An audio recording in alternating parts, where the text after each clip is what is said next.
मला 15-20 मिनिटं सगळं काय विचारलं, सांगितलं आणि मला साहेबांच्या घरी घेऊन गेले बाजूलाच. तेव्हा साहेब वर्षावर होते आणि माझं सगळं प्रेझेंटेशन हे कोणी केलं असेल तर सन्मान्य उदयजी सामंत यांनी केलं. आणि मग साहेबांनी तिथे मला जे सांगायचं ते सांगितलं.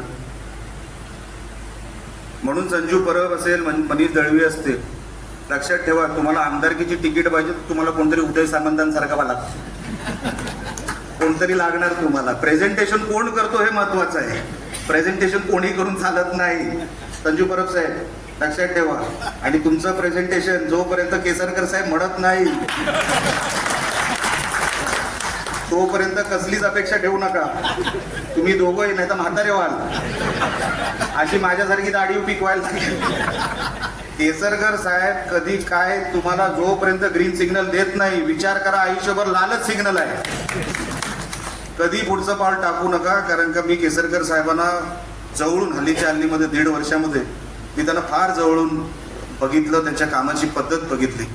मी त्यांना त्यांच्या कामाच्या पद्धतीबद्दल मी फॉलो देखील करतो. त्यांचा जो फॉलोअप आहे, म्हणजे जे सचिन वालवलकर करतात तुम्ही फॉलोअप नाही, त्यांचा स्वतःचा जो फॉलोअप आहे आणि त्यांचं स्वतःचं एक वजन आहे मंत्रालयामध्ये, हे मी अनेक वेळेला माझ्यासारखा कार्यकर्ता आजमावत असतो.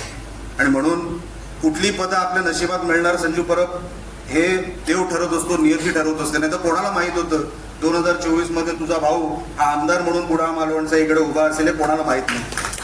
हे कदाचित दत्ता सामंत साहेबांनाही माहित नव्हतं, राजन तेली साहेबांना माहितच नव्हतं, कारण का ते तेव्हा उभाटात होते. तेली साहेब उभाटात होते, मी माझ्या बरोबर नाही, म्हणून फक्त उल्लेख केला, बाकी काय बोललो नाही. तुम्ही कुठे जरी असलात तरी निलेश राणे तुमच्या मनात हे मला माहिती आहे, फक्त उल्लेख याच्यासाठी केला कारण का तेव्हाची वस्तुस्थिती सांगत होती.